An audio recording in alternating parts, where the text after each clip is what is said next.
Dan ini kenyataan yang cukup pahit. Nah ini masalahnya kan yang kita pertaruhkan masa depan bangsa. Bolehkah tidak, Pastor, untuk gereja benar-benar spesifik mempersiapkan calon pemimpin bangsa bahkan presiden? Dicap, wah ini orang Kristen masuk politik, mau menjadikan negara Indonesia jadi negara Kristen.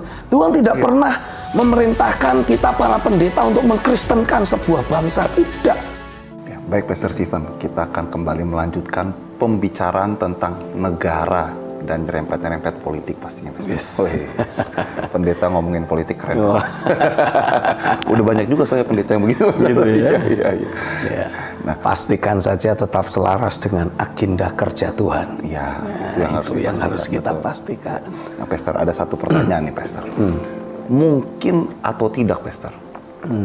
Presiden Indonesia nanti ke depannya adalah orang yang beragama Kristen dari sudut pandang pendeta nih, Pastor. Mungkin atau tidak nih, Pastor? Kalau kita bertanya tentang mungkin atau tidaknya, mungkin saja. Ya. Tapi tentang kapan terlaksananya, yaitu cerita yang lain. Ya, secara konstitusi tidak ada masalah. Tidak ada masalah. Tapi yang pasti gini, kita itu membutuhkan masyarakat yang lebih berwawasan dan juga istilahnya apa ya, waras dan mengikuti tuntunan hati nurani. Ya, kembali ke situ. Kembali ke situ. Karena kalau kita tidak memiliki wawasan, ya suka tidak suka kita sudah melihat gejalanya selama beberapa waktu terakhir ini. Ada banyak orang-orang yang mulai memainkan politik sara, politik identitas, dan mereka justru akan menciptakan terjadinya perpecahan di tengah masyarakat. Karena mereka akan terus mempergunakan sentimen agama biasanya. Ini yang paling manjur soalnya. Mereka mempergunakan sentimen agama untuk memenangkan figur-figur atau calon-calon tertentu. Dan kemudian ya menghancurkan figur atau calon yang lain dengan mempergunakan politik identitas tersebut. Nah, tapi kalau politik identitas itu diperhadapkan pada orang-orang yang punya wawasan, ya diketawain lah. Apa kaitannya agama seseorang dengan kinerja seseorang? Kinerja dan agama ini dua hal yang berbeda. Dan seringkali orang-orang yang punya wawasan akan menegaskan agama itu tidak boleh dibawa ke ranah publik. Itu adalah interaksi pribadi orang yang bersangkutan dengan Tuhan. Untuk orang yang berwawasan. Untuk orang yang berwawasan. Nah, cuman permasalahannya memang suka tidak suka kita harus berkata jujur, dan ini kenyataan yang cukup pahit. Ya, ada begitu banyak orang-orang yang pakai tanda kutip memiliki memiliki cukup banyak massa, lalu kemudian mempergunakan massa yang dia miliki dibumbui dengan sentimen-sentimen sara tadi untuk kemudian ya mencoba dengan segala macam upaya untuk memenangkan calon-calon tertentu. Ya mungkin karena sudah dibayar juga sih, nggak tahu juga ya. Namanya orang jual beli suara itu kan sangat marak di berbagai pemilu ataupun pilkada. Ini di luar negeri juga begitu. Di luar negeri juga sama. Jangan cuma berpikir hanya Indonesia yang seperti itu. Banyak negara-negara lain yang menganggap diri sangat demokratis, negara maju. Karena setannya kan sama di mana-mana. Jadi kalau kita kembali kepada pertanyaan tadi, mungkinkah? Ya saya yakin suatu hari nanti pasti itu akan terjadi. Jadi sebenarnya karena orang tidak lagi akan mementingkan masalah agamamu apa, tapi orang akan mulai melihat kinerjamu selama ini bagaimana. Bisa nggak kamu membenahi apa yang menjadi kekisruhan di masyarakat saat ini? Bisakah kamu menggenapkan semua janji-janji politik yang selama ini sudah kamu sampaikan ke masyarakat luas ketika ada dalam skala RT, RW? Kan kita kan sekarang juga mulai ada itu pemilihan RT. RT-nya harus kampanye. Nggak apa-apa, mulai dari situ dulu. Ini bisa terbukti nggak gitu? Lurah, camat, lalu kemudian mungkin nanti bupati, wali kota, gubernur, masing-masing kan punya punya kesempatan untuk memaparkan apa yang menjadi visinya, apa yang dia mau lakukan kalau dia menjabat. Dan kita lihat dari track record yang ada, sejauh mana dia sudah merealisasikan janji-janji politik yang dia berikan. Jadi Pastor Simon ingin mengatakan, sekalipun nanti misalkan ada orang Kristen ingin mengajukan diri jadi pemimpin ataupun presiden, kalau ini orang juga nggak benar, nggak berintegritas, kita tenggelamkan saja. Begitu ya, Pastor? Tenggelamkan orang itu. Jadi nggak pusingin kalaupun dia beragama sama, kalau hidupnya nggak benar ya nggak dipilih, begitu ya, Pastor? Iya, karena kan kita sedang mempertaruhkan masa depan bangsa, bukan mempertaruhkan iman kita. Kalau mempertaruhkan iman, kita mungkin berkata, ya ayo kita melakukan sesuatu untuk memastikan apa yang kita yakini kita bisa pertahankan. Lah ini masalahnya kan yang kita pertaruhkan masa depan bangsa. Iya. Jadi apapun agamanya, ya itu bukan menjadi prioritas urutan nomor 1 lagi. Untuk kita jadikan sebagai patokan memilih siapa yang layak untuk memimpin, entah itu di daerah ataupun di pusat pemerintahan secara nasional. Iya. Ini untuk orang yang berwawasan. Sekali lagi, ini untuk mereka-mereka yang berwawasan. Dan saya meyakini ketika tahun 2024 nanti pemilu akan diadakan, ini gelombang dari generasi milenial dan generasi Z ini akan berduyun-duyun, banyak sekali yang mulai masuk ke usia pemilihan untuk pertama kalinya mereka akan memilih. Nah, sementara salah satu tipikal atau karakteristik dari generasi Z itu orangnya atau gambaran orangnya ini bukan eksklusif, tapi inklusif. Jadi dia tidak akan pernah mau membuat dirinya menjadi kelompok khusus, begitu kira-kira. Jadi memang agak kurang istilahnya gimana ya? Agak kurang mempan kalau nanti akan dipermainkan politik identitas. Ada untungnya juga. Ada untungnya juga, gitu. Ya kecuali dari sejak kecil sudah di brainwash. Itu lain cerita. Tapi secara mayoritas generasi Z ini adalah kelompok anak-anak muda, anak-anak remaja yang akan masuk dalam usia pemilihan untuk yang pertama kalinya. Dan mereka model tipe orang yang inklusif. Tidak mau sektarian, tidak bisa termakan oleh hasutan sara, tapi mereka justru lebih berwawasan karena mainannya gadget terus kan. Iya. Mereka bisa lihat apa yang dilakukan si A 10 tahun terakhir ini. Dan itu jejak digital tidak bisa dihapus. Dan salah satu hal yang agak merepotkan, pakai tanda kutip, ini generasi Z yang akan masuk ke dalam usia pemilih ini jagoan semua dalam permainan gadget dan digital internet. Jagoan semua mereka. Jadi otomatis ya saya harap saudara-saudara yang ada di generasi Z, anak-anak kelahiran tahun berapa ya, 2000-an begitulah kira-kira ya. Untuk pertama kalinya nanti saudara masuk ke pemilu, saudara sudah bisa mulai menyelidiki dari sekian banyak calon yang nanti akan maju dalam kompetisi. Saudara harus cari tahu track recordnya selama ini seperti apa. Apakah dia betul-betul membuktikan bahwa dia pribadi yang bisa dipercaya, yang bisa diserai tanggung jawab memimpin bangsa ini, atau sebaliknya cuma bisa menghambur-hamburkan uang hanya untuk hal-hal yang sia-sia. Yang repot kita juga nanti. Kita pengen menjadi negara maju. Di sekitar tahun 2030-an Indonesia masuk ke dalam fase bonus demografi, di mana di situ anak-anak muda, anak-anak atau orang-orang usia produktif itu menjadi kelompok usia terbesar di Indonesia. Nah, kita membutuhkan seorang pemimpin yang kreatif. Kita butuh pemimpin yang mau kerja keras untuk memberdayakan potensi masyarakat penduduknya. Kalau tidak, Indonesia akan justru masuk masa suram, bukan masa keemasan. Karena kalau mayoritas masyarakatnya usia produktif tapi tidak produktif, itu akan jadi beban negara. Itu akan merugikan masa depan Indonesia secara besar-besaran. Jadi kerja keras, kreatif. itu harus. Iya, mungkin juga tegas kali ya, Pastor. Ya, perlulah tegas Buat lah. jagain dana ini, Pastor. Iya, supaya tidak dihambur-hamburkan dengan sia-sia. Kalau yang tegas itu cocok nggak kalau yang inisialnya A, Pastor? A yang dulu, kalau sekarang B, Pastor. Sering inisialnya udah pakai B, udah bukan A lagi. Kira-kira cocok nggak itu, Pastor? Nah, kalau saya nggak suka pakai inisial ah. Saya, Pastor, inisialnya bajunya H ya. Nggak ada soalnya. Nah, peranan gereja sendiri, Pastor, bagaimana untuk memproduksi orang-orang benar, bahkan bolehkah tidak, Pastor, untuk gereja benar-benar spesifik mempersiapkan calon pemimpin bangsa, bahkan presiden? Kenapa tidak? Bukankah gereja itu sebetulnya... Apa harusnya memang begitu ya? Ya, karena gereja itu kan sebetulnya sebuah institusi yang juga bisa menjadi aset bangsa. Dan memang pada prinsip firman menegaskan bahwa gereja Tuhan itu harus melahirkan orang-orang benar.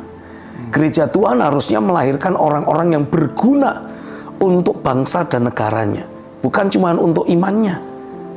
Terlalu kecil. Kalau kita cuma sibuknya ngurus tentang iman dan keyakinan atau agama doang. Terlalu kecil.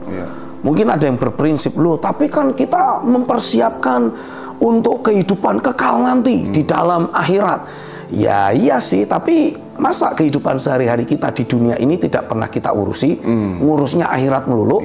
Sementara hidup sehari-harinya berantakan, hidup sehari-harinya tidak bisa menjadi garam, tidak berfungsi memberi rasa, tidak bisa memberikan manfaat. Buat apa? Jadi nggak ngomongin sorga neraka terus. Iya dong, tidak boleh. Ini konteksnya agama Kristen ya, Pastor? Agama Kristen, kita nggak boleh sebagai pemimpin, sebagai pendeta, hamba Tuhan, nggak boleh cuma bicara tentang sorga dan neraka doang. Kita kan masih menjalani hidup sehari-hari. Jemaat kita juga harus dilatih tuh, bagaimana cara mengelola uang dengan benar. Sehingga tidak hidup bermewah-mewah, melakukan flexing, udah gitu terjerumus dengan pinjaman online lagi, kena pinjol lagi, wah repot itu nanti, ya kan? Tapi kita mulai ajar bagaimana kita menjalani hari-hari kita dengan normal, hari-hari kita dengan baik, dengan akurat, produktif, efektif, memberi dampak positif bagi banyak orang yang lain. Harusnya seperti itu, dan itu adalah cikal bakal dari orang-orang yang memang layak untuk diorbitkan masuk ke dalam pelayan publik. Karena anyway kan kita memang harus mewarisi hati seorang hamba. Nah, udah klop banget. Udah klop banget. Ya, tapi bukan berarti kemudian kita nanti dicap, wah ini orang Kristen masuk politik mau menjadikan negara Indonesia jadi negara Kristen. Please lah, jangan berpikiran terlalu cepat begitu loh. Wong kita ini tidak akan pernah tidak akan pernah membawa bangsa ini menjadi lebih maju kalau kita ribut bertikai tentang SARA terus. Ya, ingat baik-baik. Kemerdekaan Indonesia 17 Agustus tahun 1945 tidak akan pernah terwujud, tidak akan pernah terjadi kalau tidak pernah ada Sumpah Pemuda 28 Oktober.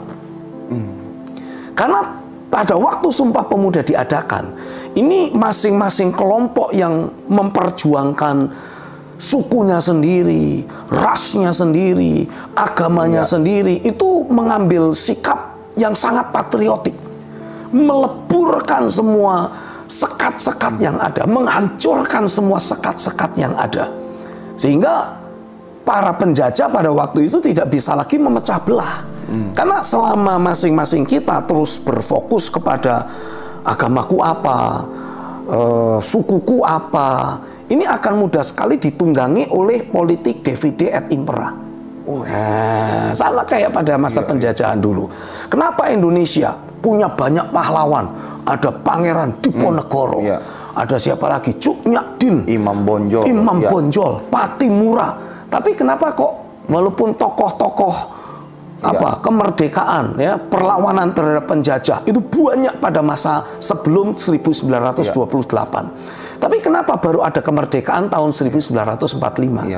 Ya karena selama ini mereka berjuang sendiri-sendiri, sesuai dengan agamanya sendiri, sesuai dengan sukunya, daerahnya, sehingga ya gampang aja dipadamkan oleh para penjajah itu.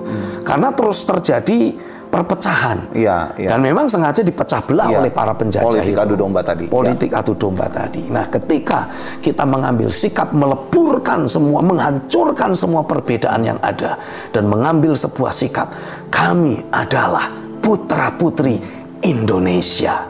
Sudah bukan lagi anak muda Jawa, bukan lagi anak muda Batak atau Sunda atau Ambon, tidak.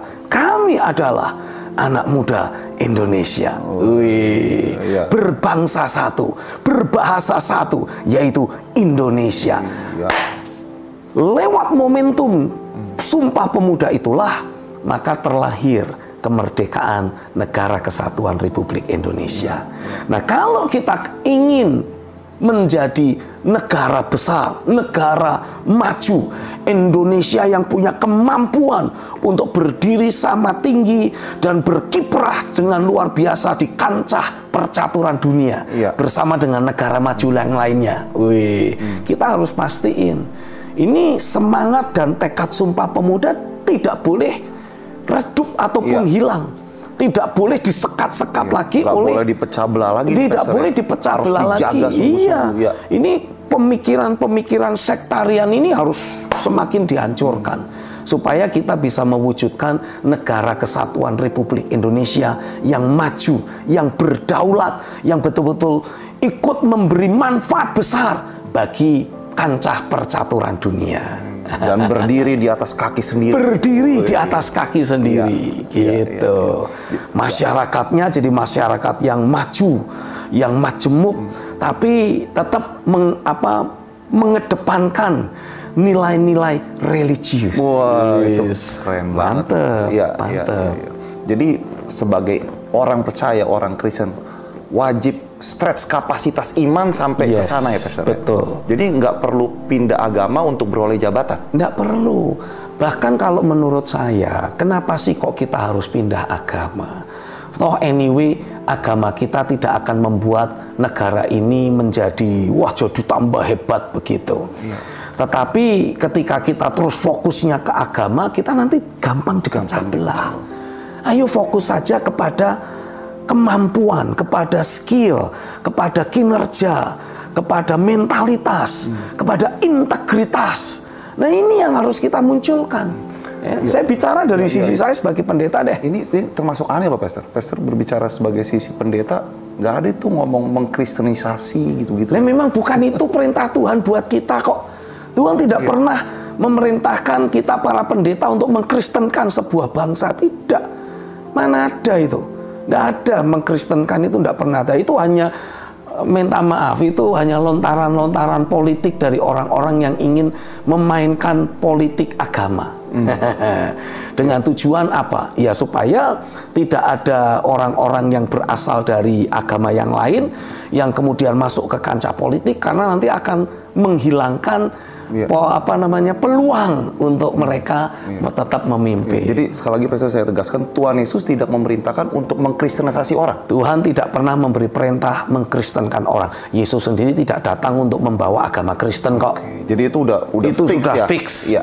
Ya, jadi itu sebabnya sebagai pendeta saya berani berkata, siapapun calon pemimpin yang akan naik, bahkan kalau saya mendapati dulu ini kok jemaat saya ikut mau jadi calon pemimpin, nah saya akan pastikan supaya dia betul-betul menjadi pribadi yang layak untuk dipilih. Ya, nggak cinta duit, tidak cinta uang, sudah selesai dengan dirinya juga sendiri, tidak main politik identitas, dia betul-betul punya kapasitas, mampu bekerja untuk betul-betul kepentingan masyarakat luas, tidak mencari keuntungan pribadi. Nah, kalau misalkan dia tidak seperti kriteria yang kita bicarakan, tapi mencalonkan diri, bagaimana Pak Stephen? Ini jemaat Bapak sendiri, ya saya tidak akan pilih dia. Fair ya, Pastor ya? Saya bukan cuma fair, tapi saya akan kampanye juga. Ini orang tidak benar. Kampanye sebaliknya ya. Jangan pilih orang, karena Pastor Stephen tahu ya. Karena saya tahu hidupnya. Gitu. Ya maksudnya se-fair begitu. Harus fair seperti itu. Contoh misalkan, ternyata dia belum jadi pejabat publik saja, sudah korupsi uang gereja, contohnya begitu. Iya. Atau bahkan dia punya selingkuhan. Ya sudah, saya kampanye habis-habisan, jangan pilih dia, jangan pilih dia. Iya. Gitu. Harusnya seperti itu sih. Itu normal sebenarnya. Normal. Iya. Jangan terus jadi speechless. Iya. Kejujuran udah mulai dirasakan aneh, Pak. Padahal nggak ada, harusnya begitu ya, Pak. Harusnya begitu. Iya. Karena kalau kita berbicara tentang masa depan sebuah bangsa, suka tidak suka kita harus melihat track record dari orang yang nanti akan memimpin bangsa ini. Karena pemimpin bangsa itu kan kayak sopir ya. Kayak sopir sebuah kendaraan. Iya. Kalau dia nyopirnya baik, punya kesabaran, tidak ugal-ugalan, tidak main potong mobil yang di depannya, kan otomatis semua penumpangnya juga nyaman. Masyarakatnya bisa bekerja dengan baik, tidak lagi jadi resah. Nah, tapi kalau ini sopirnya sebentar main potong, shit ke kiri, lalu shit ke kanan. Wah, ini penumpang di belakang bisa muntah-muntah. Iya. Kerja jadi tidak nyaman. Apalagi istilahnya, kondisi ekonomi sebuah bangsa bisa gonjang-ganjing gara-gara sopirnya yang tidak becus. Iya, benar.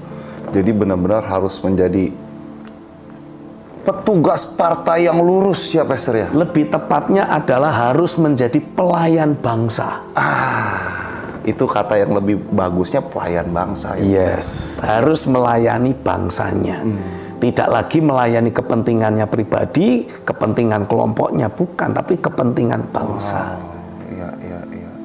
Jadi saya percayalah di tahun 2024 nanti para pemilih yang ada akan jauh lebih cerdas, punya wawasan luas, belajar menyelidiki track record dari masing-masing calon pasangan, dan kemudian mempergunakan hak pilihnya sesuai hati nurani. Amin. Untuk kemajuan bangsa. Amin. Jadi siapapun nanti yang akan menjadi presiden, Tuhan tetap pegang kendali atas Indonesia, Pastor. Harus kita doakan. Dan saya percayalah Tuhan masih sayang Indonesia. Amin. Jadi dia akan pastikan sebagaimana di waktu lalu Tuhan memunculkan kepemimpinan nasional dari tempat yang tersembunyi, dari tempat yang tidak kelihatan, tiba-tiba muncul begitu saja dan membawa kemajuan dan kinerja yang luar biasa hebatnya.